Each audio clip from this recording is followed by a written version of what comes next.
Esse é mais um podcast Fono Pode Mais, que você imagina.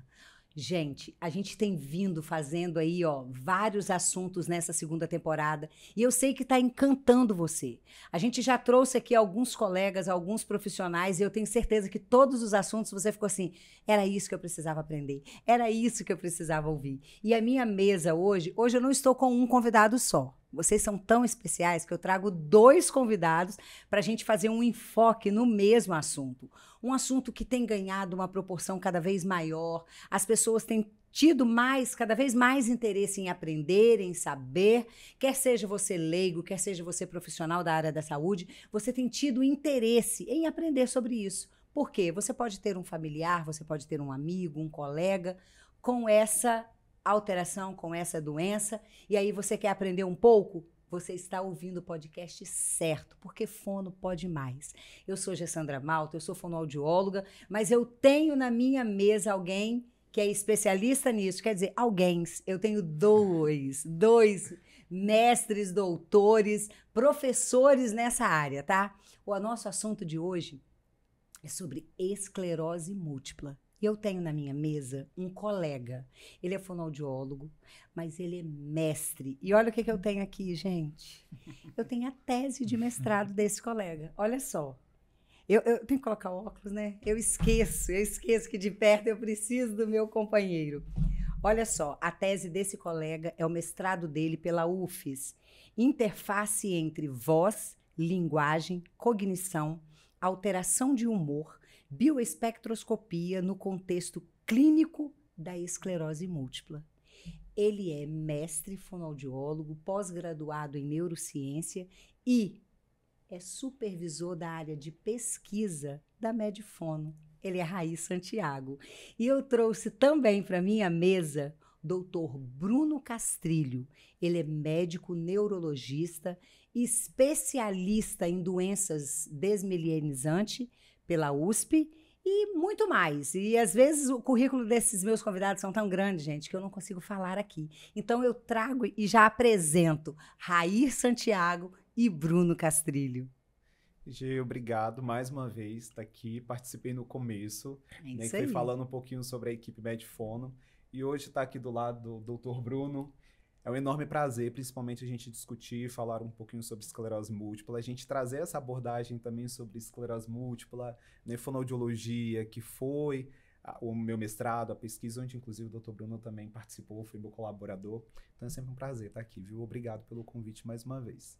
Gessandra, muito obrigado pelo convite, né? Um prazer estar aqui com o meu amigo, Raí, com quem nós convivemos durante muito tempo no CAN, que agora ele estará de volta, né? Já está voltando para colaborar no nosso ambulatório de doenças desmielinizantes. E um prazer estar com os ouvintes. É isso aí. Gente, é isso. Olha que mesa que eu trago hoje. Não tem como não estar aqui super orgulhosa, super feliz. Bruno, é um prazer conhecer você e não adianta eu negar para vocês que eu acabei de conhecer o Bruno, sabe?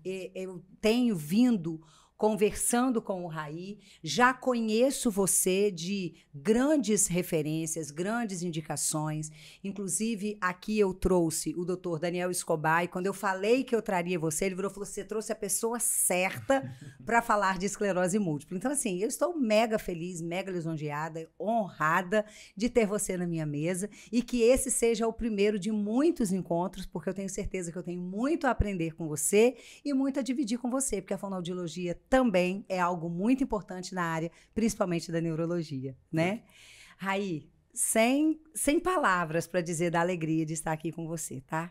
Muito obrigada por mais uma vez você aceitar o convite de estar aqui na nossa mesa para a gente falar desse assunto que eu tenho certeza que é de suma importância, de extrema importância, principalmente para informar.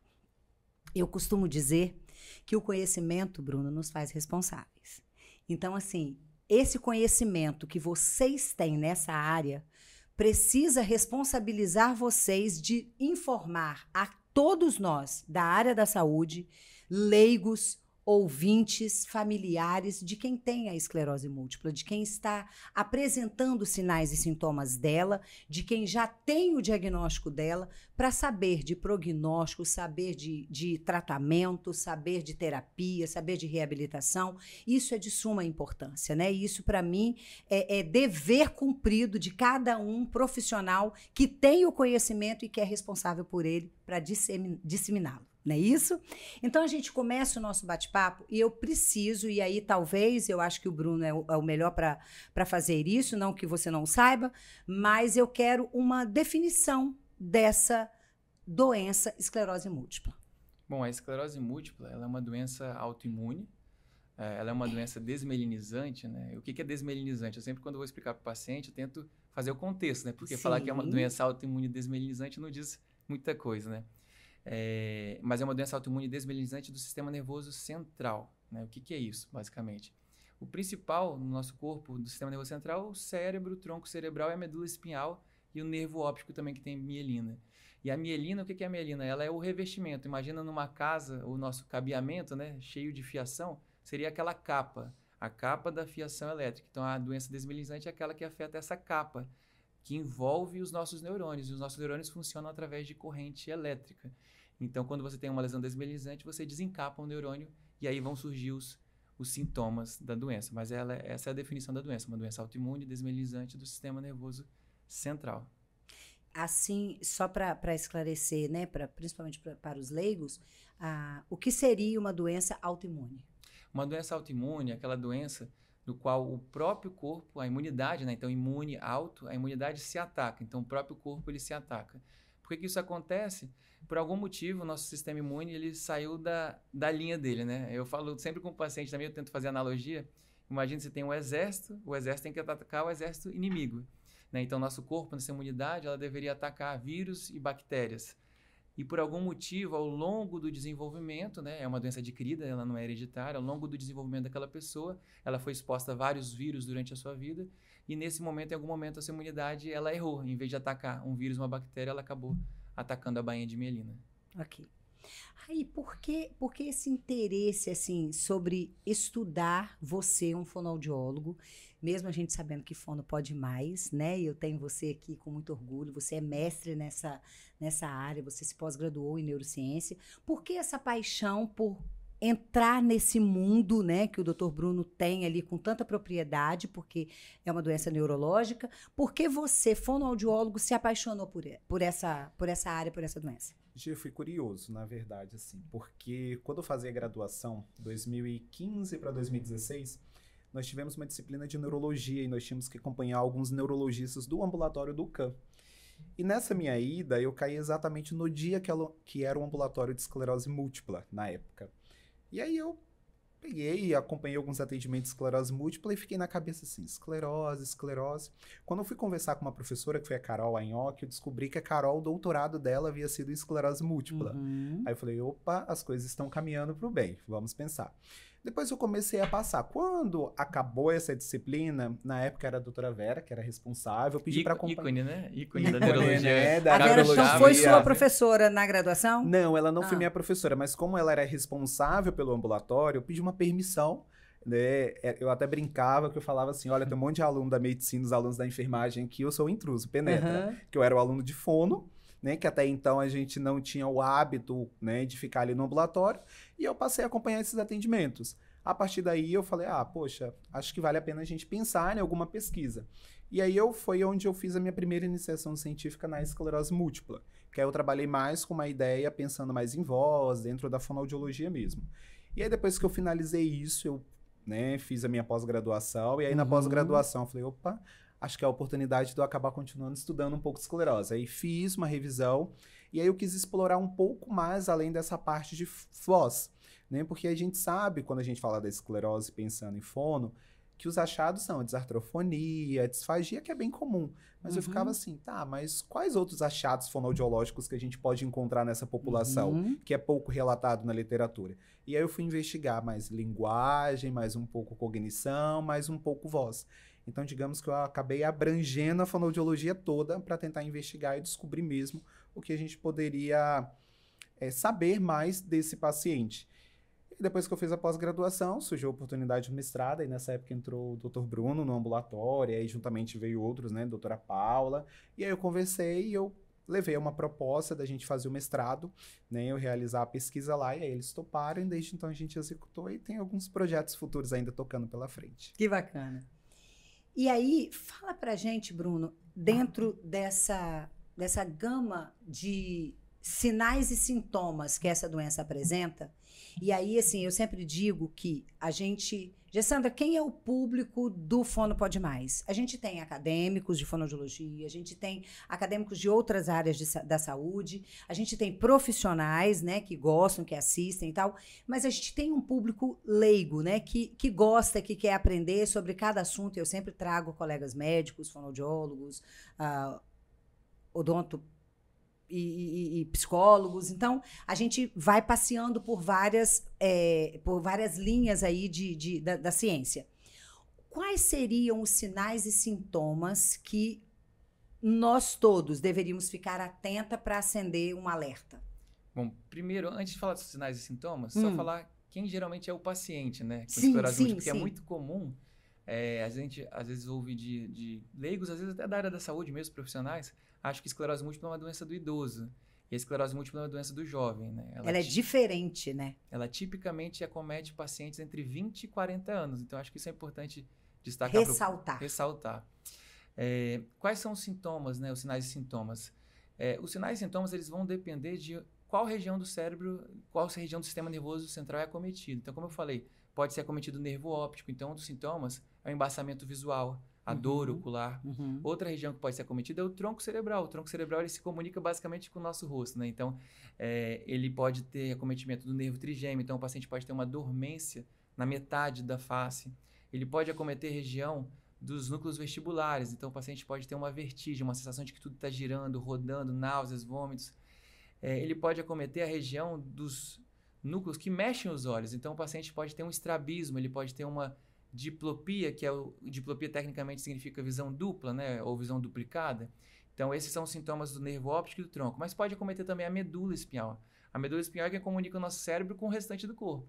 Então, daqui para baixo, a medula está comunicando tudo. Então, se a gente tem um acometimento da medula espinhal, eu posso ter, por exemplo, uma fraqueza de um braço, uma fraqueza de uma perna, uma dormência de um lado do corpo, uma dormência, por exemplo, da cintura para baixo, do umbigo para baixo. E também sintomas esfincterianos, né? O que são sintomas esfincterianos? Uma urgência urinária, uma incontinência urinária, uma alteração, por exemplo, também da funções... Aí eu acho que vou deixar mais para o Raí falar depois, mas também pode ter, nessa questão do tronco cerebral, integração com núcleos, pode também ter disartria, disfagia, disfonia, que é a dificuldade da deglutição, articulação, enfim, dificuldade de fala, que depois o Raí vai comentar mais um pouco. Mas eu acho que os principais sintomas, se eu fosse resumir, os principais seriam embaçamento visual, esse é muito frequente, dormência, esse é muito frequente, e tontura, né? E esses três sintomas são sintomas que muitas vezes eles são sintomas assim invisíveis, né? Ninguém percebe, às vezes você tá tonto, mas ninguém tá vendo nada. Sim. Você tá com a visão embaçada, mas ninguém tá vendo nada. Seu corpo tá dormente, ninguém tá vendo nada. O que acontece? Frequentemente esses pacientes eles são negligenciados, então é muito comum eles procurarem um pronto-socorro, onde eles encontram muitas vezes até um recém-formado e mesmo às vezes um médico com experiência, né? A esclerose múltipla é uma doença rara, a gente está na semana dos raros, né? E a esclerose múltipla é uma doença rara. Então não é todo mundo que vai ter conhecimento, mas acho que o importante é se tiver um profissional de saúde ouvindo a gente, um médico que seja, se tiver um sintoma que a pessoa não está sabendo o que está acontecendo, encaminhe para um neurologista, para algum especialista avaliar. E é muito frequente que esses pacientes entrem pelo pronto-socorro, ou pelo oftalmologista, ou pelo otorrino, ou pelo ortopedista, e muitas vezes ninguém acha nada e às vezes rotula como ansiedade, né? Isso é um erro bem, bem frequente e acaba atrasando o diagnóstico, mas esses são os principais sintomas. E é interessante, então, que esses sinais e sintomas, diferente de algumas outras doenças, inclusive neurológicas, né? Como um AVC e tal, que você de fora identifica o sinal e sintoma em quem está ali com você, né? Então, eu estou aqui, meu pai apresenta um sinal e sintoma, e aí eu imagino assim, tá tendo um infarto, tá tendo um AVC. Diferente isso, são sinais e sintomas percebidos, na maioria das vezes, por quem tem o sinal e sintoma, é isso? Perfeito, exatamente isso. Mas com um exame físico detalhado, e que às vezes é difícil, realmente, um clínico geral ele não tem uma formação específica para isso, né? Por isso que é importante encaminhar. Mas com o exame físico detalhado, a gente consegue ver alterações do nervo óptico, consegue ver alterações na medula, do tronco. Então, o exame físico, ele traz muitas informações para a gente, apesar de a população em geral, às vezes, não ver nenhuma alteração, como no AVC que você exemplificou, que realmente, né, o paciente fica, por exemplo, com um lado do corpo paralisado, qualquer um percebe que tem alguma coisa errada. Na esclerose múltipla, muitas vezes é difícil de ter essa percepção. E aí, dentro desses sinais e sintomas, e eles são, inclusive, numa crise, não é isso? Isso. Esses sinais e sintomas, por tudo que o Dr. Bruno bem colocou, tem muita coisa onde vai influenciar ou atingir ou atacar, não sei que termo usar agora, áreas que a fonoaudiologia atua, reabilita Sim. e habilita, não é isso? Sim, Gê. Hoje a gente sabe que assim, os pacientes com esclerose múltipla, pensando nos achados fonoaudiológicos, como o Dr. Bruno falou, vai ter a disartrofonia, essa alteração motora da fala, né? Às vezes os casos de disfonia é o que a gente sempre fala assim. A gente observa a disartrofonia desse paciente, às vezes a voz em si não, mas lembrar que a voz ela é um subsistema que é avaliado na disartrofonia. Uhum. Então, às vezes, quando você olha a disartrofonia, você fala, opa, tem alteração de articulação, né, ressonância, prosódia, você olha, a voz também está alterada. Então, a voz, ela costuma vir junto dessa disartrofonia. Só que aí, hoje, tem até alguns estudos que trazem que o paciente com esclerose múltipla, ele apresenta também velocidade de processamento reduzido e memória de trabalho, que é fundamental para o nosso aprendizado, né? Então, pensando em linguagem, então, para a gente escrever, fazer uma leitura, interpretação de algo, a gente precisa dessas habilidades. Então, alguns pacientes também podem apresentar essa dificuldade até no estágio inicial da doença que a literatura traz.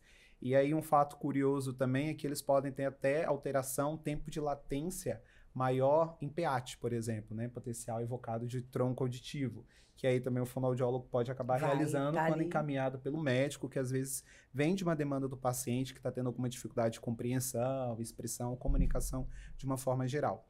Como eu pontuei anteriormente, a ideia até do meu mestrado foi exatamente a gente trazer um pouco esse olhar além da disartrofonia e além da disfagia. Porque a gente sabe que esse público, né, disfagia está em média 44% dos pacientes com esclerose múltipla. Mas os prejuízos de linguagem, a gente não tem isso muito claro dentro da literatura. Os prejuízos de potenciais evocados auditivos. Tem alguns trabalhos? Tem, mas ainda a gente sabe que a latência, principalmente de onda 5, é o que mais aumenta. Mas o quanto que isso vai levar... Isso. Onde que isso vai levar o maior prejuízo desse paciente? Isso ainda não é muito claro. Tá? Então, a ideia do trabalho foi exatamente a gente trazer, explorar um pouco mais esse achado fonoaudiológico. E é bem amplo, inclusive, assim, para mostrar justamente isso, né? Aquilo que já ficou muito sabido já, né, que é a alteração na deglutição, que seria a disfagia ou a disartrofonia, você vai além, mostrando outras, né? E me chama muito a atenção essa memória, né? Porque é algo que se torna muito importante, visto que é uma doença que acomete jovens, está dentro desse mercado muito amplo de trabalho, né, Bruno? Sim. Só complementando uma coisinha que talvez seja interessante, é que dentro da nossa pesquisa, nós avaliamos uma habilidade que é a pragmática, que nada mais é a forma que você vai se comportar dentro do contexto social que você está inserido. Igual aqui, né? A forma que eu converso com você é de uma, com um amigo é diferente, então a gente vai se readequando, se adequando de acordo com o ambiente que a gente está. E quando nós avaliamos a pragmática, a gente avaliou pelo olhar do cuidador e não pelo olhar do paciente. Por quê? Porque às vezes o paciente ele chega e fala assim, não, tá tudo bem, minha memória tá ok. Quando você olha pelo cuidador, ele fala, não. Ele precisa, às vezes, de um apoio, ele precisa do suporte. E aí nós fizemos essa avaliação comparando tanto o cuidador, às vezes, o esposo, a esposa, um filho, quem está muito próximo, e o próprio paciente. Então, a gente comparou essas duas visões e a gente vê que alguns pacientes realmente eles apresentam essa dificuldade na pragmática social.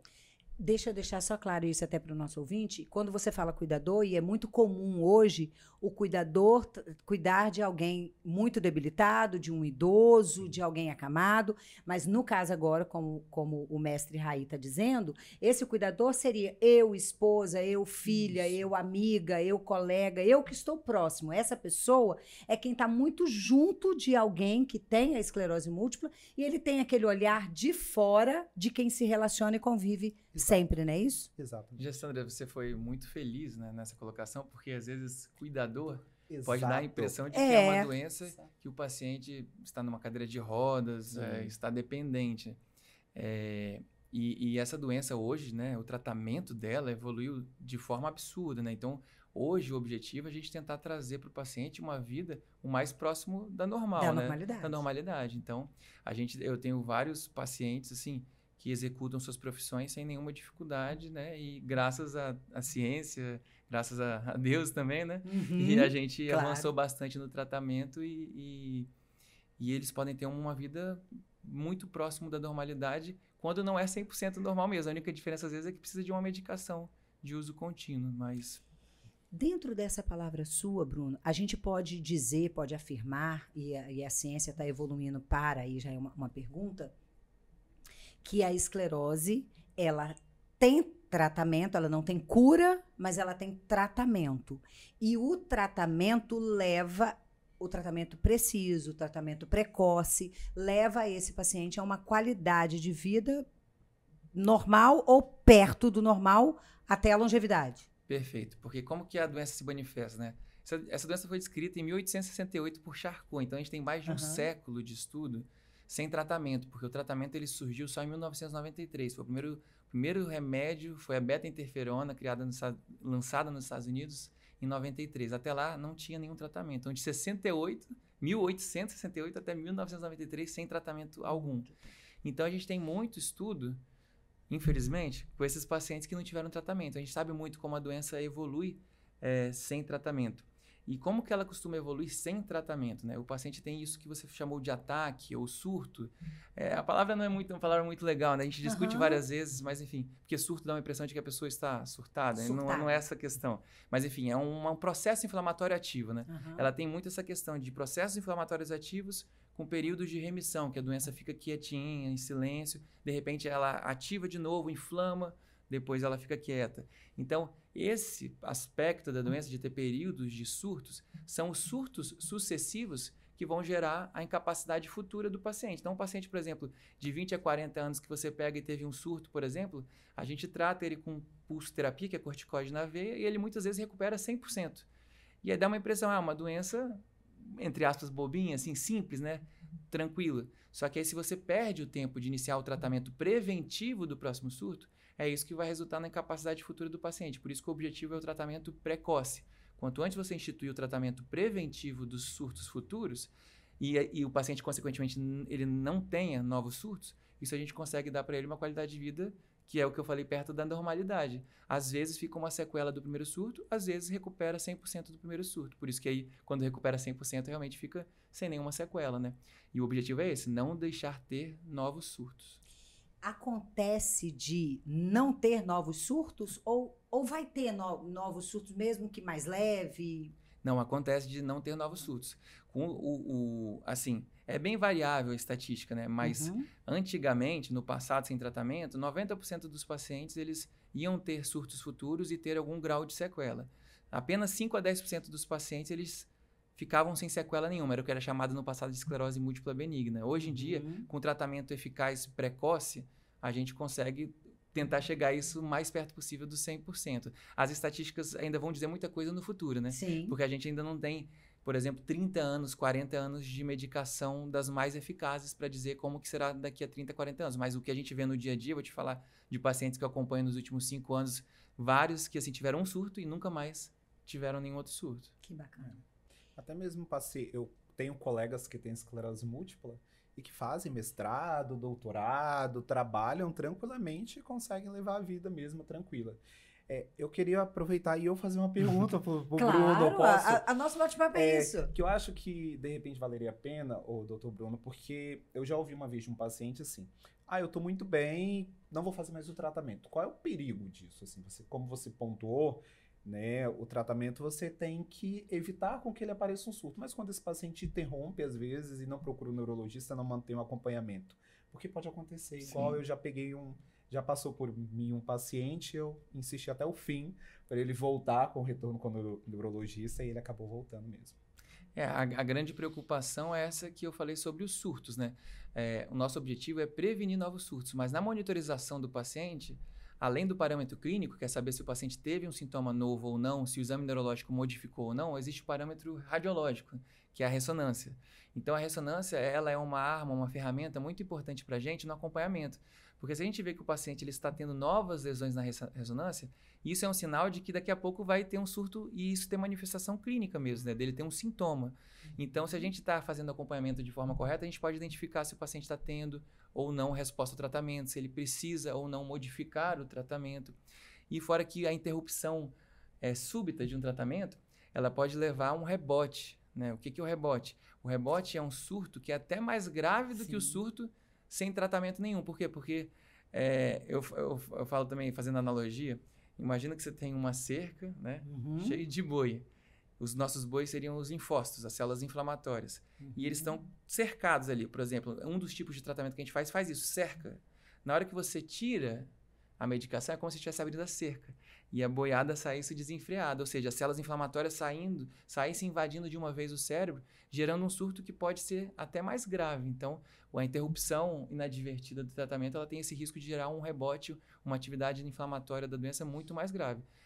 Quando não é essas medicações que têm esse mecanismo de ação, de qualquer forma, né, pode gerar uma piora do paciente, porque muitas vezes ele pode não estar sentindo nada, mas a ressonância tendo novas lesões, e essas novas lesões vão impactar muito nessa questão de velocidade de processamento cognitivo, na fala, na fluência verbal. Então, é bastante prejudicial interromper o tratamento de forma inadvertida. Mediante a essa palavra sua, é inadmissível você, familiar, ou você, portador da doença esclerose múltipla, interromper seu tratamento. A gente acabou de ouvir de um especialista, de 2 especialistas na área, um médico neurologista, um fonoaudiólogo com especialidade em esclerose múltipla, dizer que você pode nunca mais ter o surto se você seguir o tratamento. Deixei de ter a esclerose? Não, você tem a esclerose, mas você não tem o surto, que é o que te leva a algumas sequelas, né? E você não ter mais. Então, é inadmissível você interromper o seu tratamento por achismo. Saúde não trabalha com achismo, trabalha com ciência. Não é isso, Raí? Com certeza. Raí, dentro da sua pesquisa, quais alterações fonoaudiológicas... Eu não sei se a minha pergunta tem uma resposta exata, e fique à vontade até para remodular a minha pergunta. Claro. Mas dentro da sua pesquisa, qual a alteração fonoaudiológica mais encontrada? Dentro da nossa pesquisa, como eu falei, nós fizemos uma avaliação bem ampla, né, dos achados fonoaudiológicos, para a gente conseguir entender mesmo o que a gente poderia fornecer para a literatura e até mesmo para o profissional clínico que vai se deparar com um paciente desse dentro do seu consultório, domiciliar, hospital, onde ele estiver.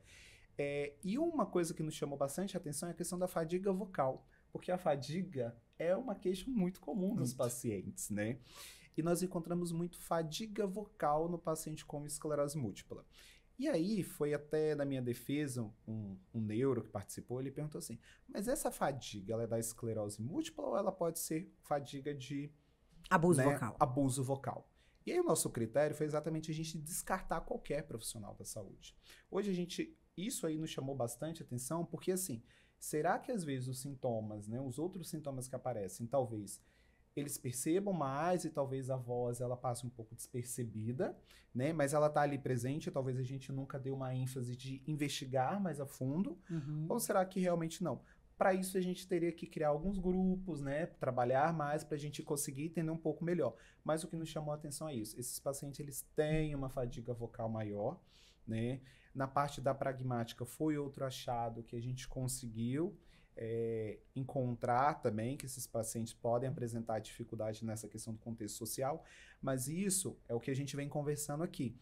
A ideia é sempre o quê? Por que a gente identificar isso? Para a gente trabalhar, melhorar e aí continuar seguindo uma vida normalmente, no trabalho, vida profissional, vida pessoal, né? E são treinos simples, às vezes de leitura, que você vai conseguir melhorar a velocidade de processamento, às vezes você trabalhar algumas habilidades cognitivas no dia a dia mesmo. E uma outra coisa que foi super interessante que a gente fez, que foi a utilização de uma técnica, que é a bioespectroscopia, que é uma técnica para a gente tentar diferenciar.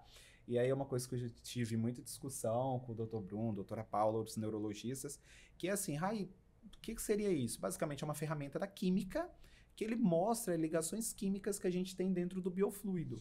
E a partir dessas ligações a gente consegue identificar quais proteínas, lipídios, né, ácidos como DNA, ribonucleico, ou DNA e RNA. E a partir disso, talvez para a gente ver assim, será que isso vai ajudar no diagnóstico? Pode ser, para um planejamento futuro. Mas pode ser também para a gente identificar talvez o surto. Né? Então, assim, aquele paciente que está em surto, a gente observa que, por exemplo, no sangue teve um aumento muito de lipídios desse paciente, fosfolipídios. E a gente sabe que a bainha de mielina ela é constituída por isso. Então, será que quando o médico neurologista estiver intervindo nesse paciente, será que a gente não poderia colocar isso como um rastreamento? Talvez assim, está diminuindo a taxa, será que é o sinal que está melhorando também o controle, a desmielinização? É uma pergunta futura que a gente se faz, que é a nossa ideia futura para a gente dar uma investigada também. E essa ideia futura está muito próxima, tá? Eu tive uma notícia hoje que o mestre Raí Santiago está partindo para o doutorado, tá?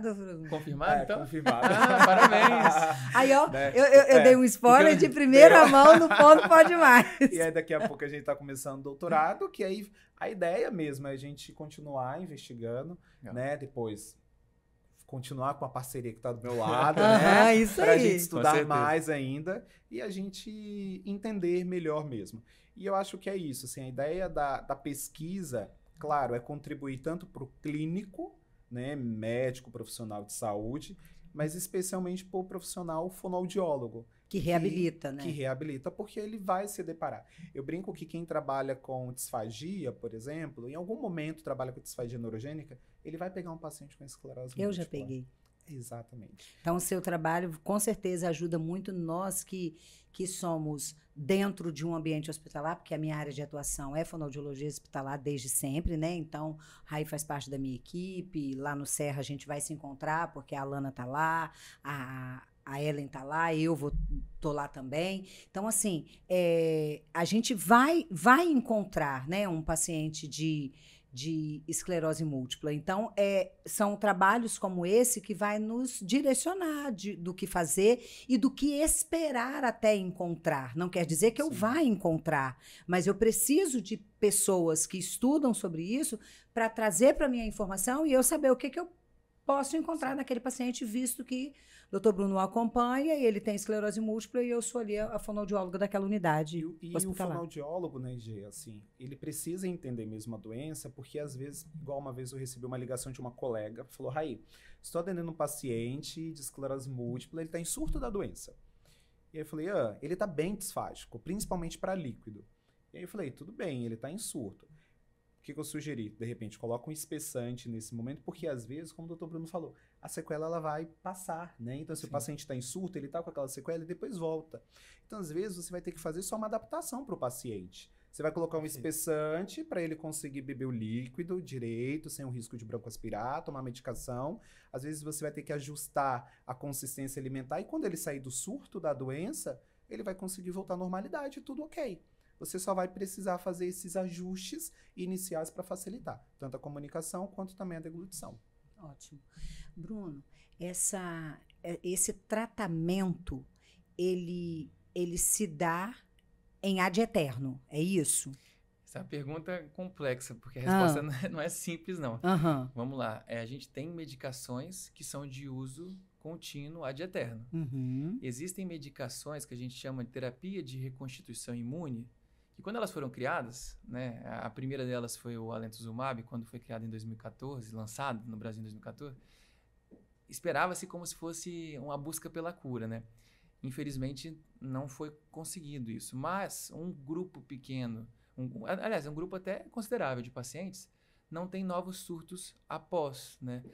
E não tem Alentuzumab só, tem outras medicações também que são consideradas terapias de reconstituição imune. Então, alguns tratamentos podem ser interrompidos, sim. Mas, de uma forma geral, até os 55, 60 anos, a maioria dos pacientes faz um tratamento contínuo. Interessante, né? Interessante. Esse tratamento, ele é de fácil acesso?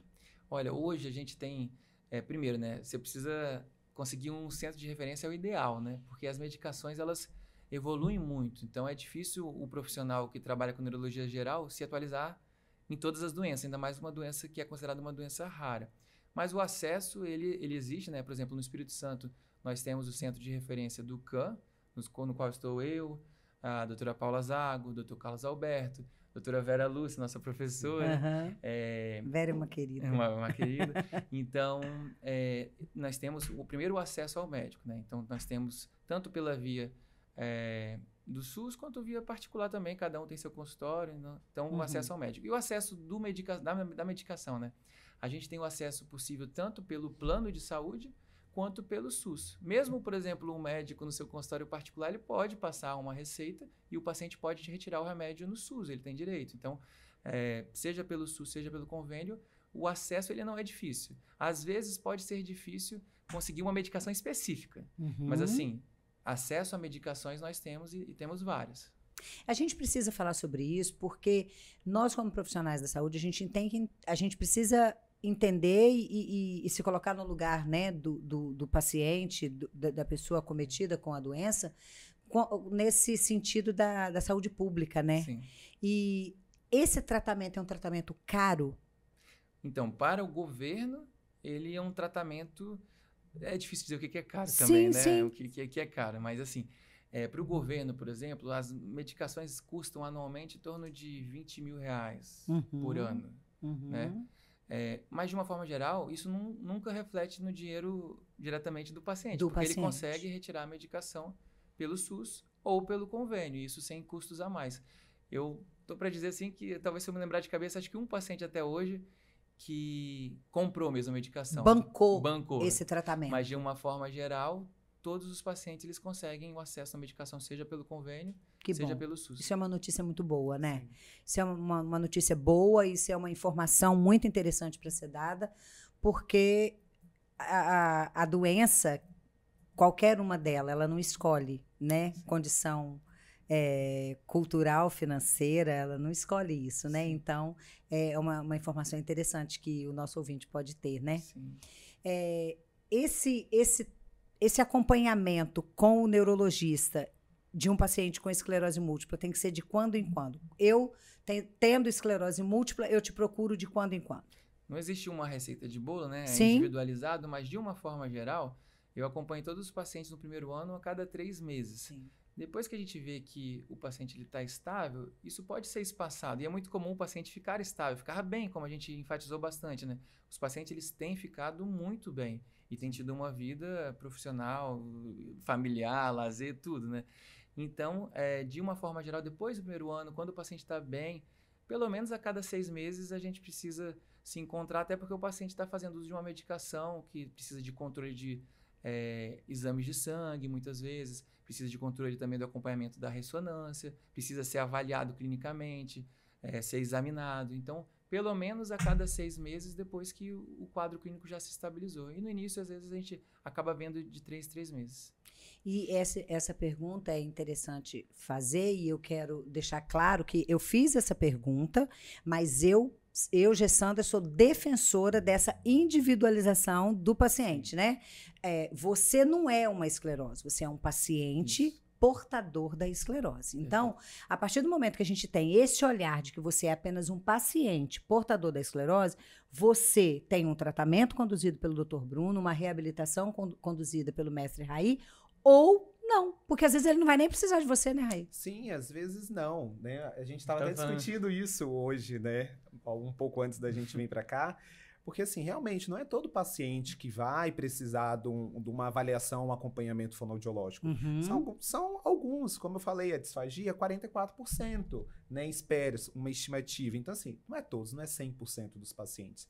E às vezes são pacientes que vão necessitar de uma orientação, né? Então, por exemplo, você está com uma consistência X, vamos mudar para uma consistência X, ou você está em surto, a gente, como eu falei do espessante, a gente vai usar o espessante agora, a gente vai te monitorar, porque eu fazer exercícios nesse paciente eu não vou ter ganhos nenhum, muito pelo contrário, vou mais cansá-lo, fadigá-lo, do que trazer um benefício, e às vezes a gente esperar ele sair daquele surto e falar, olha, tá tudo bem, reavaliamos e ok. E às vezes mesmo ele não vai precisar de um acompanhamento fonoaudiológico ou de alguns outros profissionais. Por isso a importância de procurar você enquanto médico, que é quem vai conduzir o tratamento, nesse tempo que também é conduzido por você. Então, eu fiz uma pergunta, em quanto tempo eu tenho que te procurar? Então, você não determina, porque um pode ter que te procurar a cada 3 meses, o outro pode passar um pouco mais. E é justamente esse acompanhamento é que vai direcionar, né? Porque você vai direcionar assim, procura um fonoaudiólogo. Nessa crise ou nessa altura, ou eu preciso que você faça um acompanhamento. É esse medicamento, é a terapia com fisioterapeuta, mas eu preciso também que você tenha o acompanhamento do fonoaudiólogo. Perfeito, isso, porque o médico ele acaba organizando, né? Acaba sendo assim um maestro da orquestra, Sim. né? Direcionando para o fono, para o fisio, terapia ocupacional, reabilitação cognitiva, neuropsicólogo, de acordo com as necessidades de cada paciente, né? Alguns pacientes, por exemplo, aquele exemplo que eu dei da neurite óptica, às vezes o paciente teve só uma neurite óptica. Ele vai precisar de um oftalmo também. Sim. Mas ele pode não precisar nesse momento, né? E se Deus quiser nunca, de um fisioterapeuta, de um fonoaudiólogo, de nenhum outro profissional, porque todo o restante não foi afetado e o objetivo é não deixar ser afetado mesmo, né? Mas então é isso, né? No acompanhamento que a gente vai avaliando quando que precisa de um profissional ou de outro. Tanto que alguns questionários que nós aplicamos de voz, por exemplo, que de uma forma assim, trazendo, explorando um pouco, não há diferença entre o grupo controle, ou seja, quem não tem esclerose e quem tem esclerose. Só quando a gente faz uma investigação mais a fundo, que às vezes a gente consegue identificar. Mas a maioria das vezes, como o Dr. Bruno falou, ele também vai às vezes é encaminhado para a gente avalia e fala, olha, não tem necessidade não, né, desse paciente. Bruno, eu tava estudando um pouco mais sobre, até para receber vocês, né? E eu ouvi de um neurologista dizendo sobre, há um tempo atrás, aí eu vou retomar uma fala sua, até porque em 1993, tem pouco tempo demais, né? Eu casei em 1993. Eu casei em 16 de janeiro de 1993. Então, assim, é pouco tempo. E eu estava ouvindo sobre o paciente que não passa por esse tratamento, ele a cada X tempo é uma perda para ele, não é isso? O paciente que não passa pelo tratamento, daqui a X tempo ele pode estar usando uma bengala, daqui a X tempo ele pode estar numa cadeira de roda. Perfeito. Isso é aquela questão que eu havia falado dos surtos, né? Que o que gera incapacidade são os múltiplos surtos ao longo da vida. Isso que é o principal que a gente precisa evitar novos surtos. Então, se o paciente não faz o tratamento, o risco maior de ele ter novos surtos, né? Numa média, na coorte histórica, os pacientes tinham surtos a cada 2 anos. Então, você pensar, nossa, 2 anos, para alguns pode parecer muito tempo, mas em 10 anos já são 5 ou 6 surtos. E cada surto desse que vai gerando a incapacidade. E por isso que a nossa preocupação não é com o paciente hoje, né? Não só hoje, né? Mas é daqui a 10 anos. Como que ele vai estar daqui a 10, 20 anos? Ele é um jovem, é um paciente que chega com 25 anos. Então eu quero esse paciente de 45 anos, ele está na população economicamente ativa, eu quero ele produzindo, eu quero ele curtindo a vida dele, aproveitando com a família. Então a gente se preocupa muito com o futuro, né? Alguns pacientes, às vezes, a gente tenta sempre orientar isso, né? Às vezes eles não têm muito essa percepção, porque teve só um surto, foi só uma dormência, melhorei 100%. Por que eu vou me preocupar, né? Por isso, porque a preocupação ela é futura, né? E não ter esse tratamento que vai gerando esses surtos e essas incapacidades futuras e essa progressão, né? Que, como você falou, pode aumentar o risco de, por exemplo, uma bengala, uma cadeira de rodas. Por isso que muito paciente joga no Google e às vezes vê relatos de pacientes já mais antigos, paciente de 60 anos. Imagina, um paciente de 60 anos deve ter começado a doença dele há uns 40 anos. Então não tinha um tratamento. Nem tratamento tinha, né? Primeiro, quando surgiu, o tratamento não era tão eficaz. Segundo, que 40 anos atrás nem tinha tratamento. Então hoje ele tem uma qualidade de vida diferente de quem hoje, com 20 e poucos anos, descobre quando chegar aos 60. Exatamente. Esse é o nosso objetivo, né? Que quando ele chegar aos 60, ele chegue bem.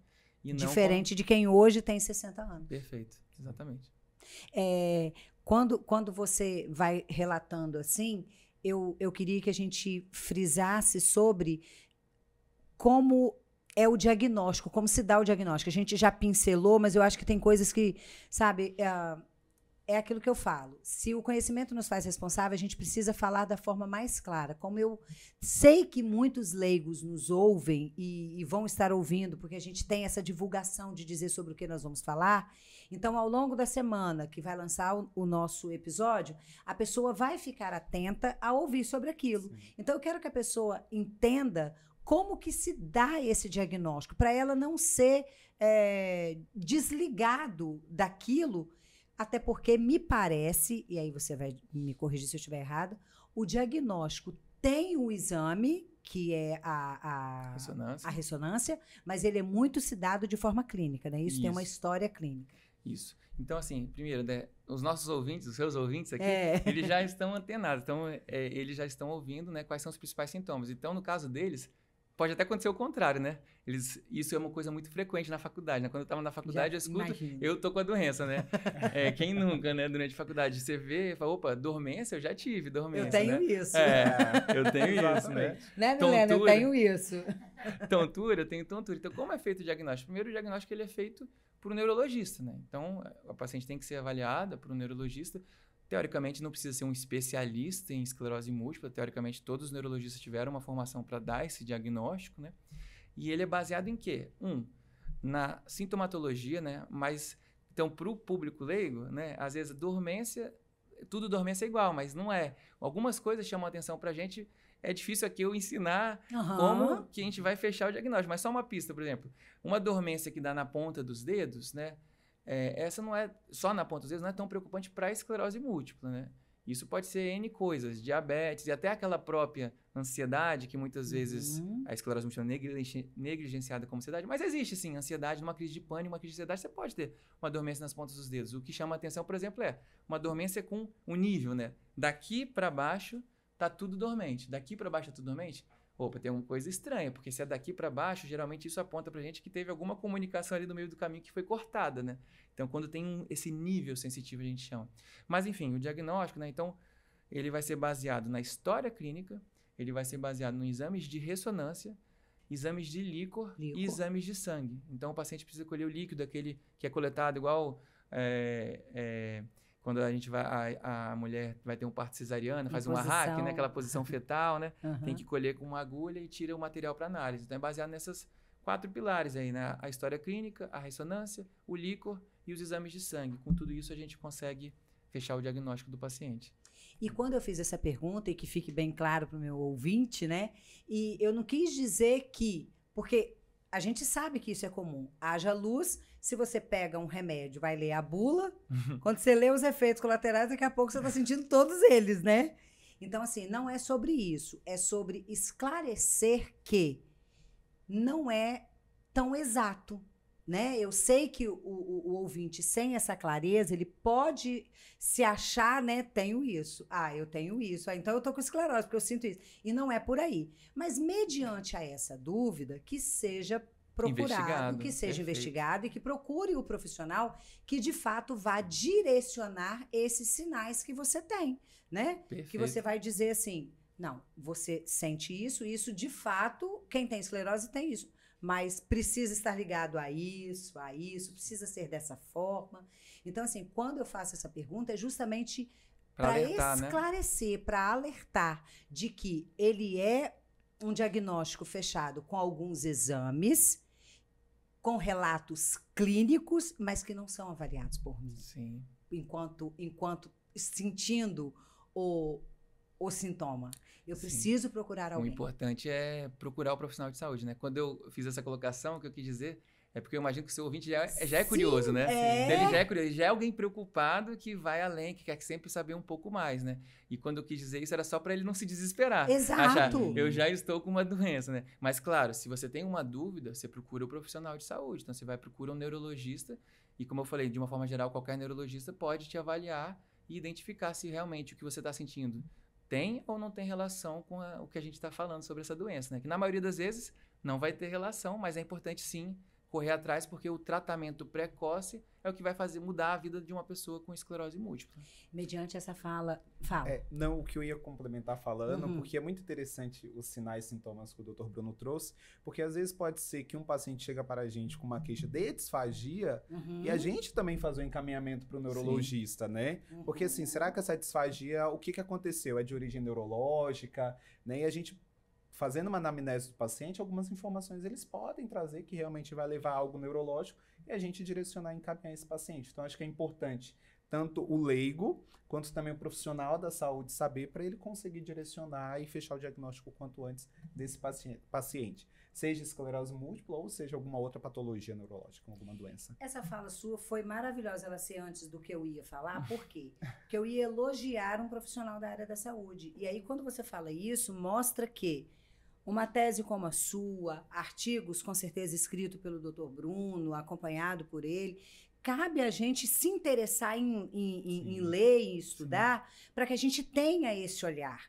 Eu não posso pegar um paciente... Se a gente trabalha, né, defendendo essa questão do individual, eu não posso pegar um paciente, olhar para ele e me esquecer que ele é um todo e que muita coisa pode estar por trás daquele sinal que veio para mim. Porque para mim vem um paciente disfágico, para mim vem um paciente disártrico, vem um paciente afásico. Então, vem um paciente com uma disfonia, ele vem para mim com esse sintoma.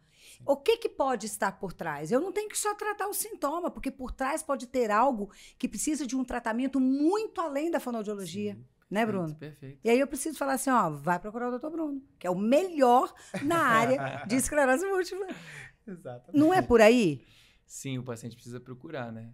Esse adjetivo aí é por sua parte. Eu agradeço, mas...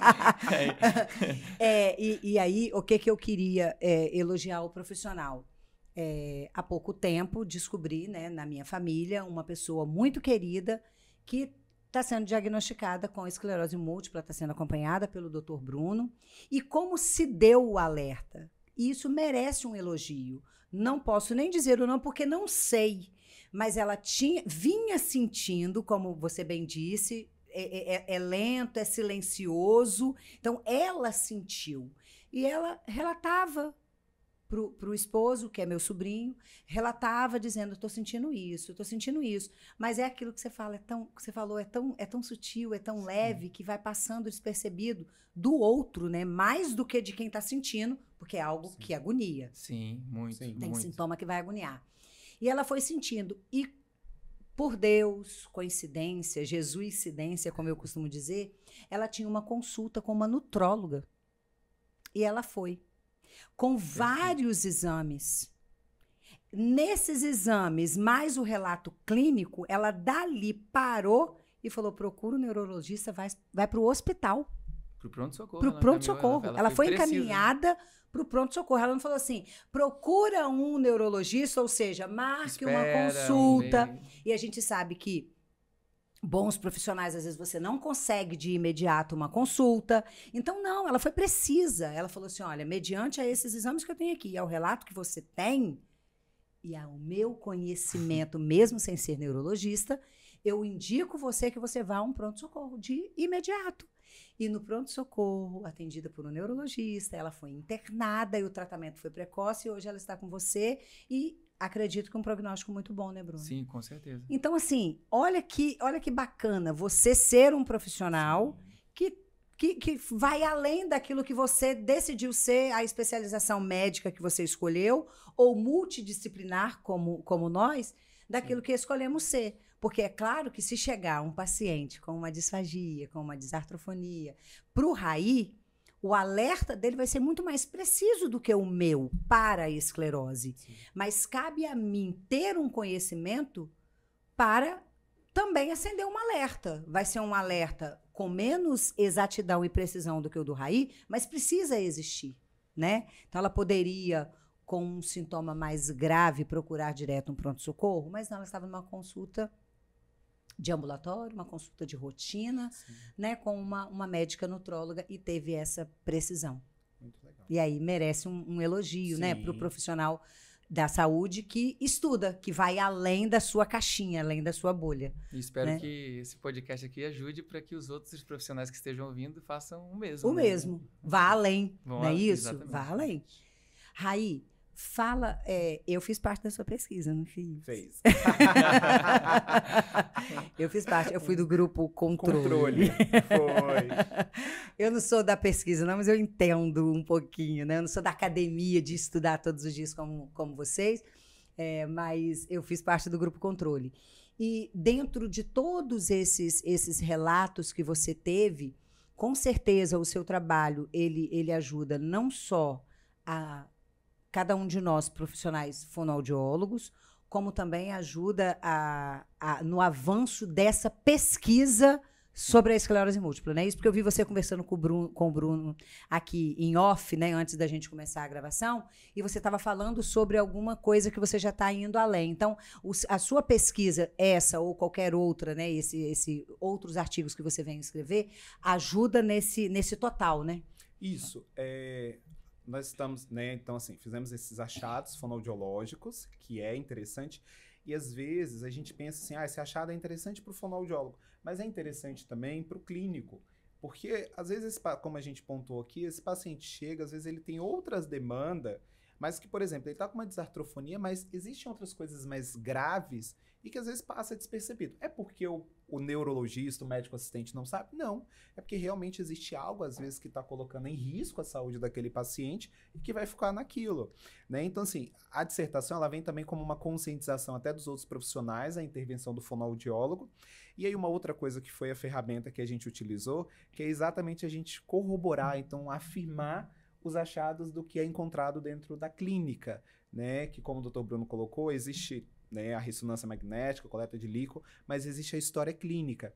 E aí, dentro da esclerose, nós temos alguns subtipos, e aí a gente estava discutindo exatamente isso. Então, assim, esses subtipos, para diferenciar, ele vai saber melhor do que eu, é pela história clínica do paciente. E a gente tentou trazer isso pelo perfil bioquímico, correlacionando com a história clínica.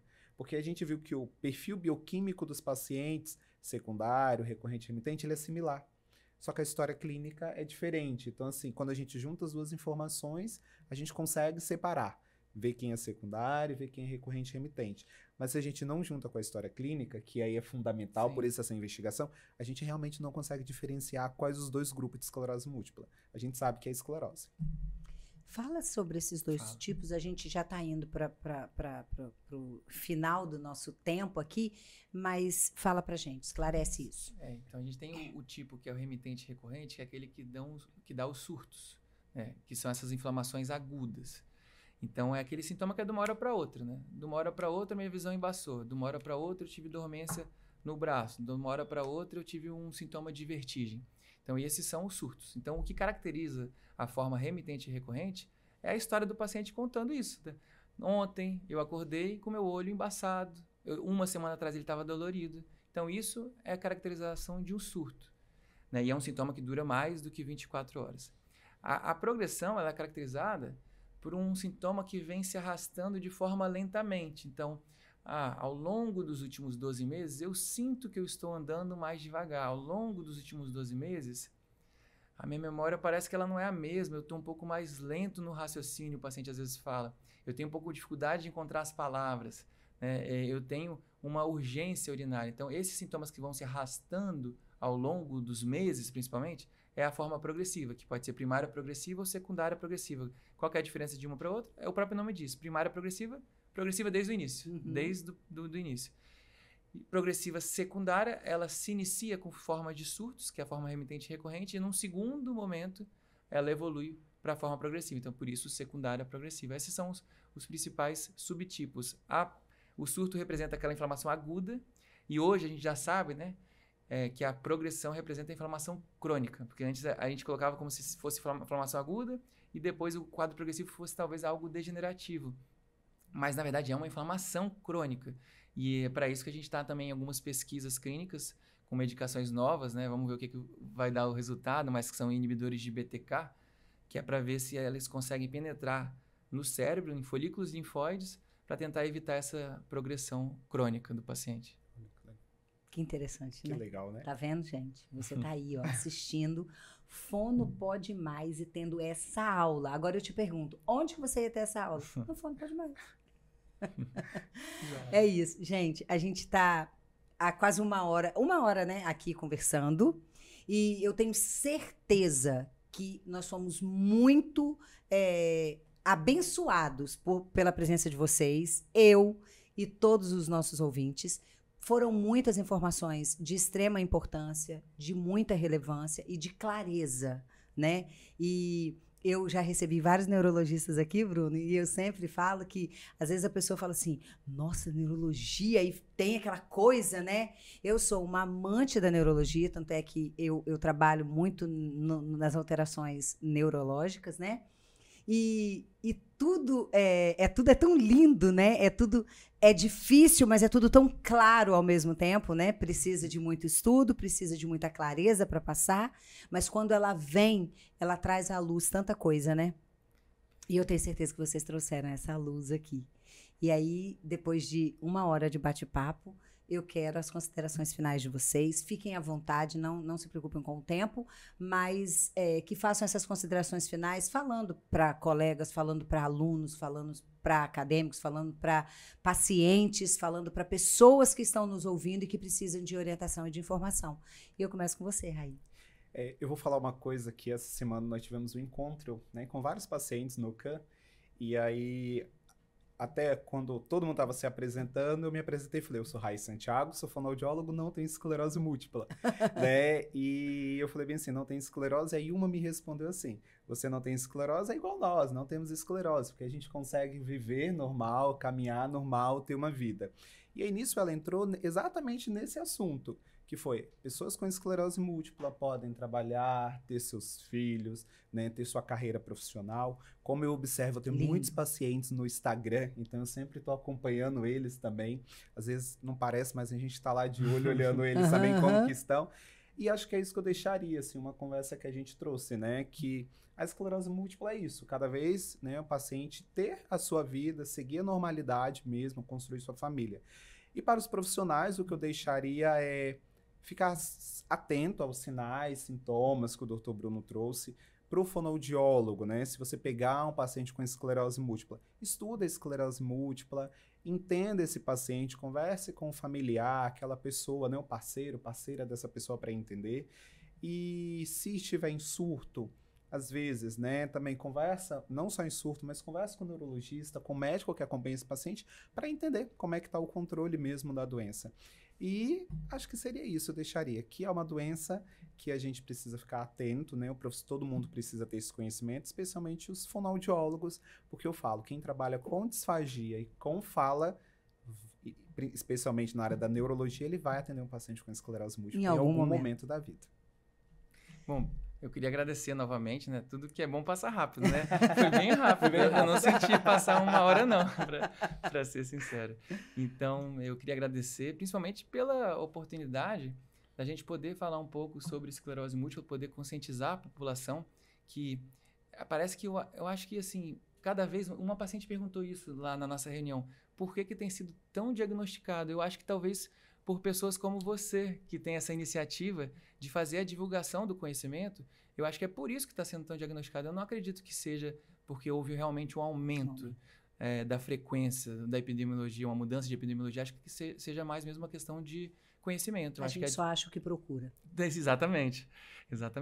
E essa conscientização para a população, né, a mensagem que eu deixaria é isso. Esses sintomas que a gente conversou bastante nessa 1 hora, se você tiver um desses sintomas, procure um profissional, porque o tratamento precoce é o que vai mudar, né? Que foi a virada de jogo, a mudança de paradigma no acompanhamento e na evolução dos pacientes, no prognóstico dos pacientes. Então, se você tem um sintoma, você não está entendendo o que procure um profissional, porque o diagnóstico precoce ele vai mudar a sua vida. E segundo, se você está ouvindo, está nos ouvindo agora e você tem o diagnóstico de esclerose múltipla, fique tranquilo, respire, porque o tratamento evoluiu muito, as medicações são muito eficazes e nós, eu, Raí e todos os profissionais, com certeza todos os profissionais da área de neurologia, fono, fisioterapia, todos estão dispostos a auxiliar os pacientes no tratamento, na sua jornada e que com certeza será de muito brilho, muita luz, assim, que com certeza vai dar tudo certo. Não se angustie, né? É difícil não se angustiar, né? Sim, mas assim, sim. pelo menos fique tranquilo que vai dar tudo certo, vai dar tudo certo. E para os profissionais de saúde, eu acho que o exemplo que você deu, né, foi muito importante, porque quando a gente traz um exemplo, né, isso fica muito mais fácil da gente visualizar a realidade, né, e se preocupe, né, se preocupe com o paciente. Você que é médico, você que é estudante de medicina, nunca esqueça que ali tem uma pessoa, um ser humano com toda uma jornada, uma vida, familiares por trás. Então, se preocupe com aquela pessoa. Se ela está te trazendo uma queixa, escute essa queixa. E se você não sabe o que é, encaminhe para alguém que possa saber o que está acontecendo. Eu acho que seria isso, principalmente. Perfeito. Obrigada.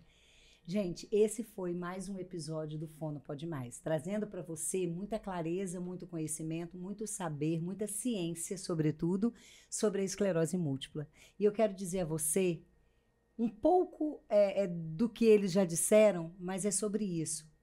Você, colega fonoaudiólogo, estude, se capacite. Ciência é o que nos dá o norte. A gente da área da saúde, a gente não trabalha com achismo, a gente trabalha com ciência. Então pesquise, procure, investigue, estude.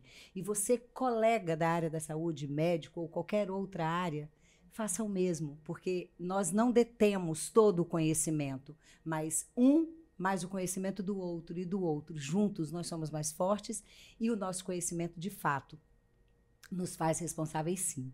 E para você que tem um familiar ou é portador da esclerose múltipla, cuide de você. Procure quem de fato pode te ajudar, quem vai fazer a diferença.